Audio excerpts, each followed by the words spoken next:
Haleluya, mtu wa Mungu. Ninakusalimu katika jina la Bwana na Mwokozi wetu Yesu Kristo wa Nazareti aliye hai. Natumani ya kwamba wewe mzima afya na neema ya Kristo iko nawe popote pale ulipo.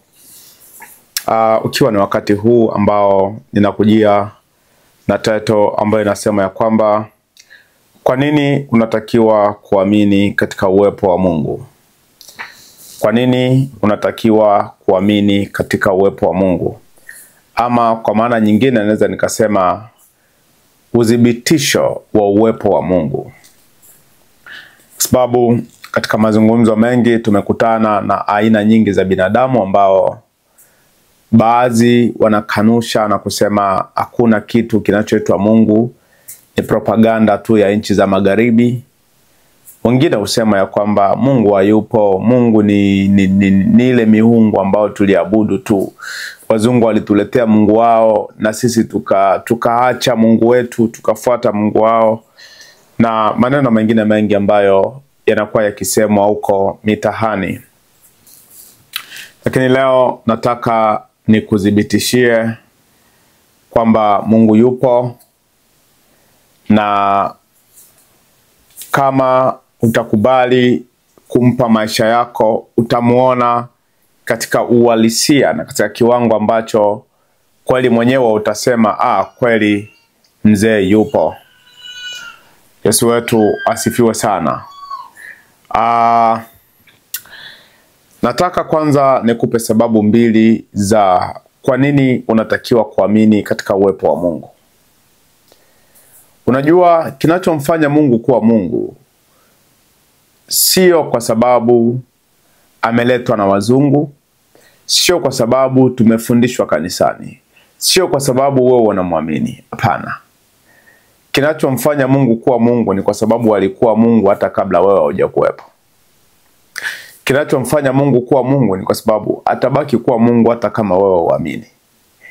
Na pia kinachomfanya yeye kuwa Mungu ni kwa sababu ya mengi makubwa ambayo aliyafanya hata kabla ya uwepo wako. Kwa hiyo wewe wajana ukija ukianza kusema kuna Mungu, ni mambo tu ya wazungu ambao wametuletea, mimi wakati mwingine nakuwa tunaangalia ni uwezo mdogo wa ufahamu.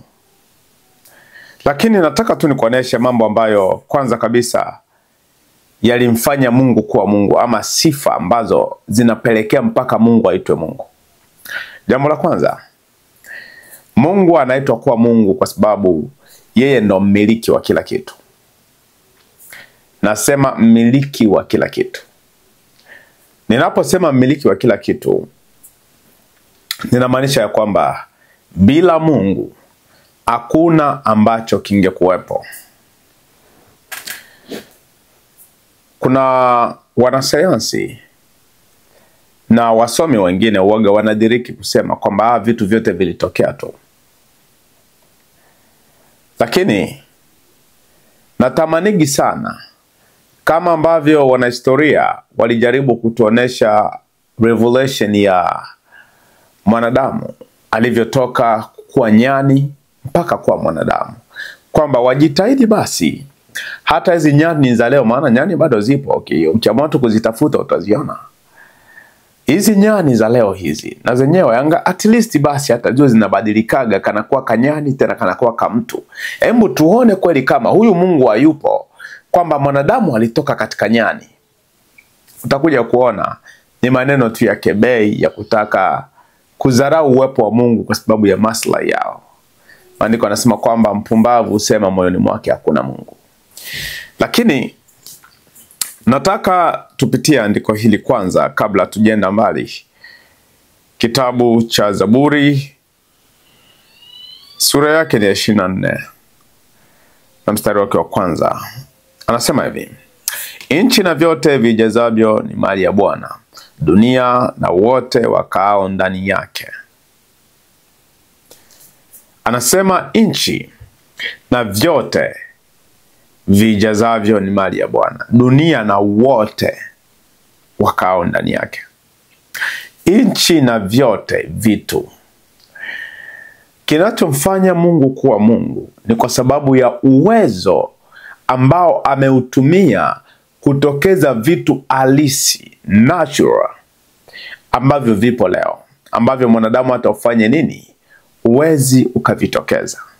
Kwa mfano, mwanadamu uamue sasa hivi kwamba uumbe maji, haitawezekana.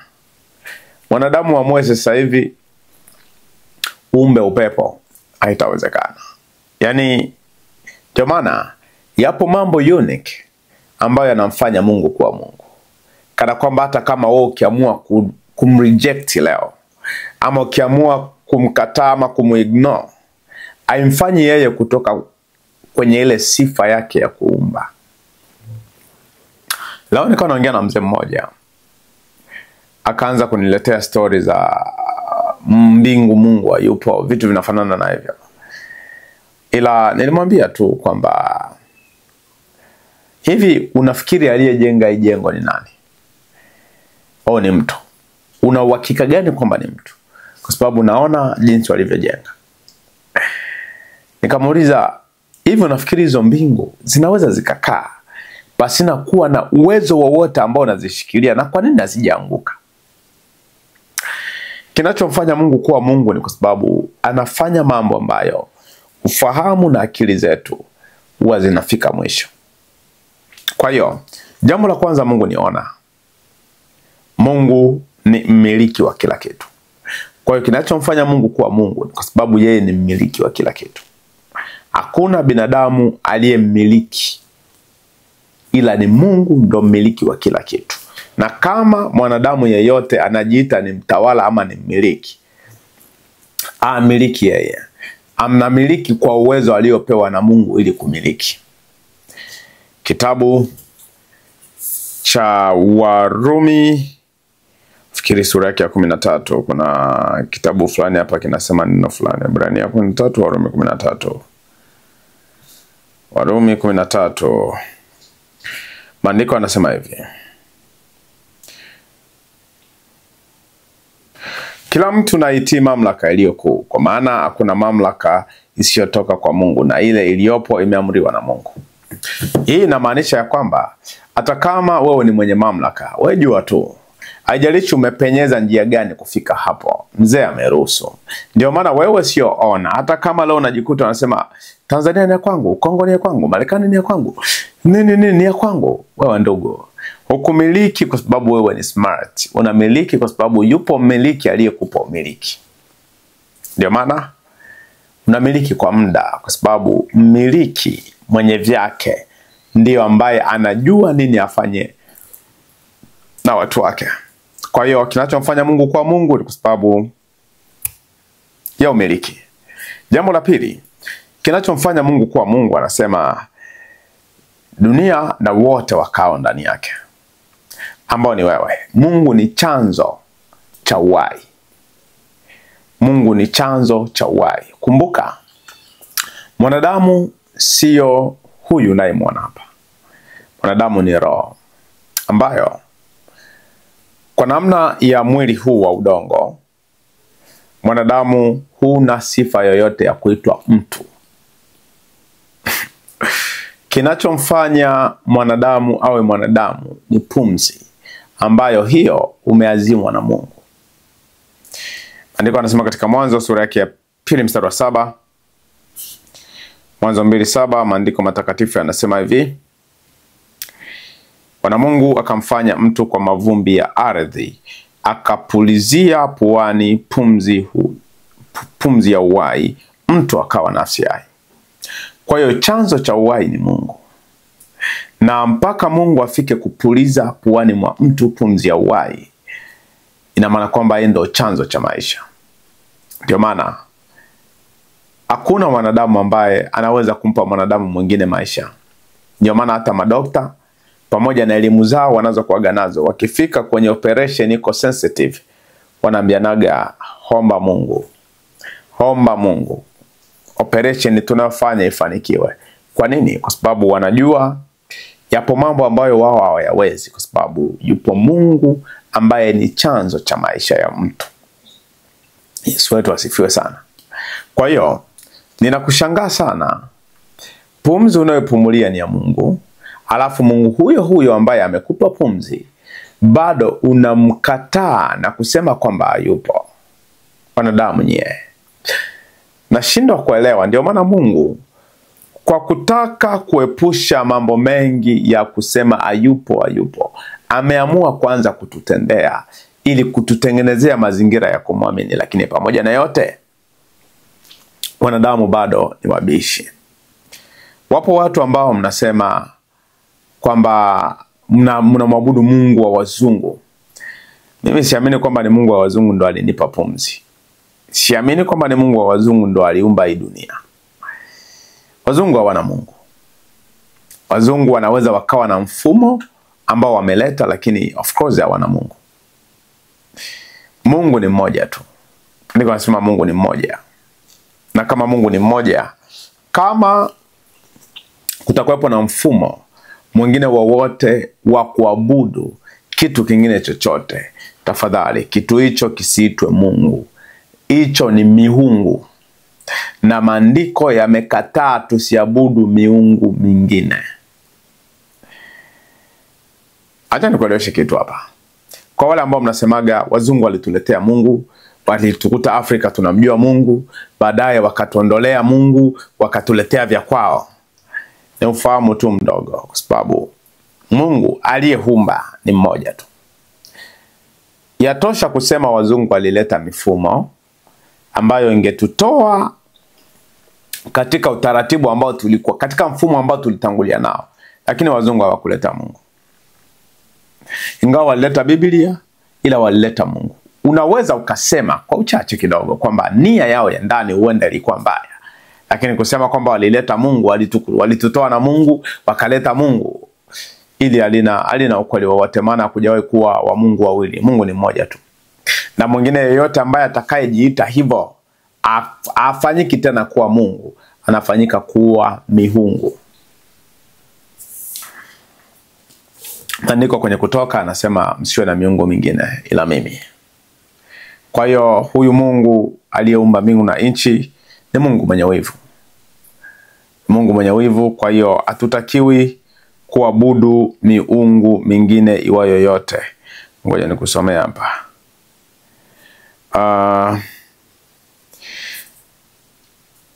Ngoja nisome amri ya 2 na ya 3 hapa. Nasema hivi: usiwe na miungu mingine ila mimi. Hiyo ni 20:3. Alafu usijifanyie sanamu ya kuchonga wala mfano wa kitu chochote kilicho juu mbinguni wala kilicho chini ya dunia wala kilicho majini chini ya dunia. Usivisujudie wala kuvitumikia, kwa kuwa mimi Bwana Mungu wako ni Mungu mwenye wivu, na wapatiliza wana maovu ya baba zao hata kizazi cha 3 na cha 4 cha wale wanichukiao. Haya maandiko yanajaribu kutufafanulia kwa nini Mungu hataki tuabudu vitu vingine. Anasema usiwe na miungu mingine. Miungu ni nini?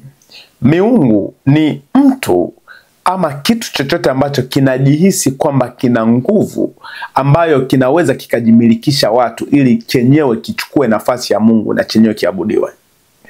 Walichokuwa nacho Afrika, na sio tu Afrika, nchi nyingi, ilikuwa ni miungu ambayo kwa asilimia kubwa walikwenda kuabudu vitu ambavyo havina kichwa wala miguu. Yesu wetu asifiwe sana. Sasa si kana kwamba hatukutangulia na Mungu, lakini ule ufahamu wa kujua pumzi imetoka wapi. Andiko nasema kwamba Mungu wao hawezi kuokoa, hawezi kufanya chochote binadamu ama kitu chochote kana kwamba ndio Mungu anayetakiwa kumwabudu. Hapo ndo Mungu anasema yeye ni Mungu mwenye kuwa na wivu. Kwa hiyo anasema, ndio maana ameenda mbali zaidi, msijitengenezei sanamu wala chochote, kwa sababu yeye ni Mungu mwenye wivu. Kwa hiyo amekuumba yeye, Ameumba dunia zikiwemo na hizo sanamu ambazo zinajiita kwamba zenyewe zinaweza kuabudiwa. Alafu kitu kilichotengenezwa kijifanye kwamba chenyewe ndio kiabudiwe. Ndio maana amesema ana wivu. Kwa sababu wewe ni creation, yeye ni creator. Wewe ni uliyeumbwa, yeye ni aliyeumba. Sasa kitendo cha kutaka mwanadamu awe na nafasi ya kuabudiwa, hapo ndipo Mungu ambapo waga apendi wala asapoti. Kwa hiyo hicho nataka pia ukielewe ya kwamba Mungu ni chanzo cha maisha yetu. Mungu ni chanzo cha uhai wetu. Pumzi ambayo unaipumua leo ni kwa sababu yeye ameruhusu iwepo. Vinginevyo labda ungekuwa upo. Na mwanadamu ikumbukwe kwamba ni roho. Kwa hiyo kama tupo ni kwa sababu ya nafasi na neema ambayo yeye ametupea. Sasa naomba pia uelewe, nimekuonesha mambo mawili ambayo yanamfanya Mungu kuwa Mungu. Yale ambayo mwanadamu huwezi kabisa, huwezi ukaumba chochote. Ukibisha jaribu kuumba. Kuna tofauti wa kuumba na kutengeneza. Kumbuka hilo. Kuna tofauti wa kuumba na kutengeneza. Kuumba ni kile kitendo cha unatokeza kitu bila kugusa chochote. Kwa maana unasikia mwanadamu alitengenezwa, Mungu akasema tufanye, sio tuumbe, tufanye. Akachukua udongo. Kuumba aliamrisha. Jaribu kuamrisha tuone kama itafikia wapi. Yesu wetu asifiwe. Kwa hiyo hakuna aliye na uwezo wa kuumba isipokuwa tu ni Mungu mwenyewe. Na ndio uwezo wa kipekee alionao. Hata wakati mwingine pia mnasema hata Yesu tuliletewa wazungu. Hakuna Yesu wa wazungu. Mimi Yesu aliyenitoa dhambini sio wa wazungu. Lazima ieleweke. Hebu tutofautishe mifumo walioleta watu na uhalisia wa maisha ambayo Bwana anataka tuyaishi. Of course, wameleta vitu ambavyo baadhi yao vina matope ndani yake na vingine vina maana. Lakini yote katika yote ni Yesu huyo huyo mmoja ndo ambaye ametufanya leo kuwa jinsi tulivyo. Ni Yesu huyo huyo ndo ambaye ametufanya hivyo tuache tabia nyingi mbaya. Kwa unaposema ni Yesu wa wazungu, mimi siwezi nikakuamini. Kwa sababu gani? Kwa sababu Yesu huyo huyo ambaye mimi najua kazi yake ni kuokoa, ndiye aliyeniokoa mimi. Sasa wa wazungu unasema tunamwabudu ni yupi? Yesu wetu asifiwe. Kwa hiyo ujanja wa maneno usifike mahali mpaka ukavuka mipaka yako ya kuzungumza. Lakini uelewe kwamba Mungu ambaye leo unakaa na mkebei, ipo siku utamhitaji sana. Kama Mungu ni chanzo cha maisha, upo hapa duniani, kumbuka uko hapa duniani kwa lengo lake. Hujajileta duniani, amekuleta kwa sababu ya maksudi ya kimungu. Fika mahali uelewe ya kwamba unatakiwa kukaa na Mungu na unatakiwa kumtafuta hata kama unaona kwamba haikufai kwa namna gani.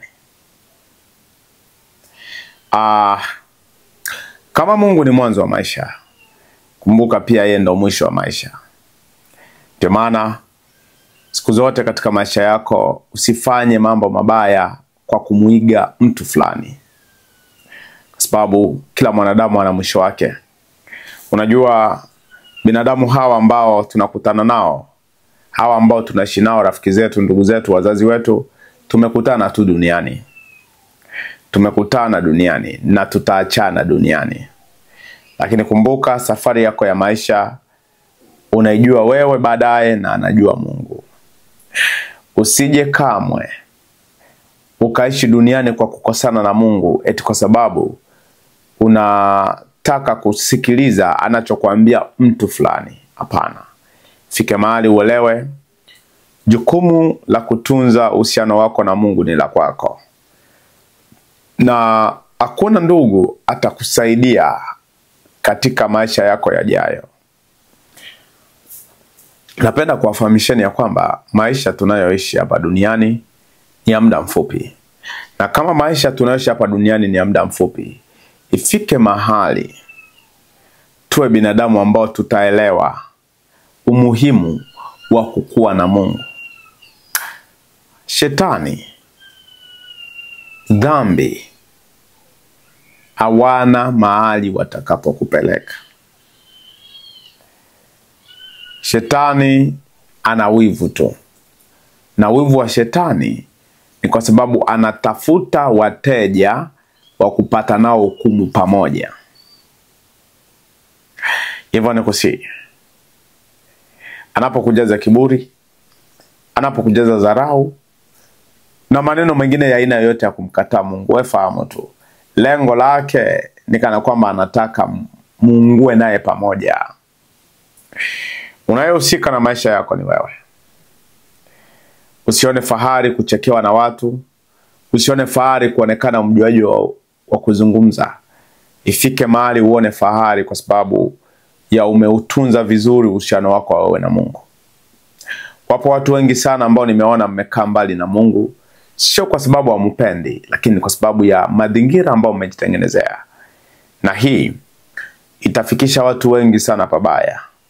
Lakini kumbuka, kila mtu atalipwa sawa na yale aliyotenda. Kwa nini tunamhitaji Mungu? Kwa sababu wote ambao unawaona leo watakuacha njiani, hawatakaa na wewe milele. Kuna mahali watakuacha na wewe utaendelea na maisha yako. Kuna mahali utawaacha, kama siku za nyuma tumetoka kuzika watu, wale wameondoka, tunaendelea na maisha. Dunia hii asitokee mtu yeyote ambaye atakuwekea beria ama kikwazo cha wewe kuendelea na Mungu, kwa sababu tumekutana hapa duniani kwa sababu, lakini pia baadaye kila mtu atakwenda kuhukumiwa sawa sawa na maisha ama matendo yake. Fike mahali wanadamu tuelewe ya kwamba Mungu wa mbinguni angetamani kumaliza safari yetu ya hapa duniani na sisi. Kumbuka, hatujaletwa hapa duniani eti kuja tu kutalii, kutizama mataa, kushangaa nini, hapana. Tumeletwa hapa duniani kwa kusudi maalum la kimungu. Kwa maana kuna watu ambao hamtendi dhambi. Amzini, amlewi, amtukani, amna kiburi, amkirimu. Yaani ni watu tu mnaishi vizuri, lakini mtakwenda kuhukumiwa kwa sababu ya jambo moja tu. Kuto kuishi kwenye kusudio la Mungu kukuumba. Yesu wetu asifiwe. Dhambi ya kuto kuishi kwenye kusudio la Mungu kukuumba, hii itawaumiza wengi. Na ninaposema dhambi ya kuto kuishi kwenye kusudio la Mungu kuwaumba, ninamaanisha ya kwamba maisha ya kujisahau, maisha ya kudhani ya kwamba umekuja hapa duniani ili tu kuwashindikiza watu, yani wewe ni kuzaliwa, kuoa kisha kukufa baadaye. Hapana. Umekuja hapa duniani kwa kusudi lililo zaidi ya hilo. Kumbuka, Mungu anamtafuta mtu mmoja ambaye atakuwa sababu ya kuwarudisha wengine kwake. Tunaishi na tunatakiwa tukae kwenye lengo. Kwa maana Biblia inatuambia mtu yeyote ajuaye ya kwamba kutenda jambo fulani ni vema, naye asipolitenda, kwake mtu huyo ni dhambi. Kwa hiyo ipo dhambi ambayo hata kama hujateta, hata kama hujazini, hata kama hujaiba, hata kama kuna dhambi ya kuto kufanya ulichotakiwa kufanya.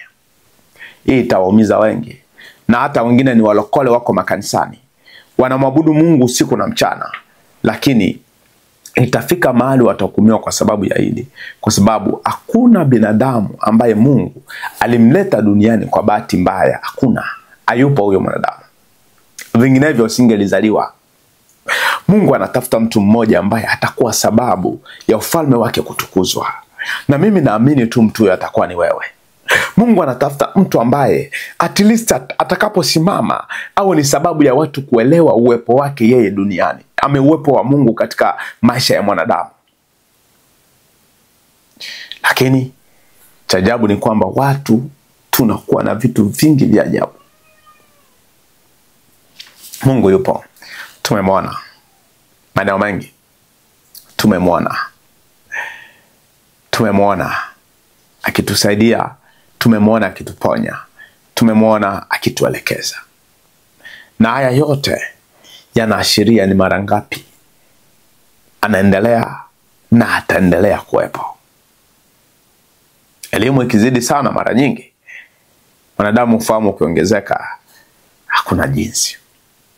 Lakini kumbuka, hata mwanasayansi mkubwa alipokufa alibaki anakiri uwepo wa Mungu. Hii yote inaashiria ya kwamba Mungu wa mbinguni yupo. Na tunatakiwa kujinyenyekeza kwake na kumtafuta. Maisha yetu yana mwisho, Maandiko yanasema kwamba yupo rafiki ambatanaye na mtu kuliko ndugu. Tafuta Mungu ndugu yangu. Tafuta Mungu maadamu anapatikana. Yupo. Neema yake ipo na anaweza akakusamea na akakufanya kuwa mtu ambaye ulitakiwa kuwa. Na sio kuwa mtu ambaye ulitengenezwa hivyo jinsi ulivyo kwa sababu ya mifumo fulani ya wanadamu. Unaweza ukawa mtu ambaye Mungu atajivunia na baadaye ukabadilisha maisha yako mpaka kwaja kuwa mtu ambaye utakuwa ni faida katika jamii inayokuzunguka. Hii ni sauti ya mtu aliyetoka nyikani. Anasema, tengenezeni nyikani njia ya Bwana, nyosheni mapito yake. Yupo Mungu atakaye kuhukumu na ndio Mungu unayetakiwa kumtafuta. Tengeneza uhusiano wako na Mungu kabla mambo hayajawa mabaya zaidi. Neema na baraka nyingi za Kristo ziwe nawe popote pale uliponisikiliza. Mungu akutie nguvu. Amen.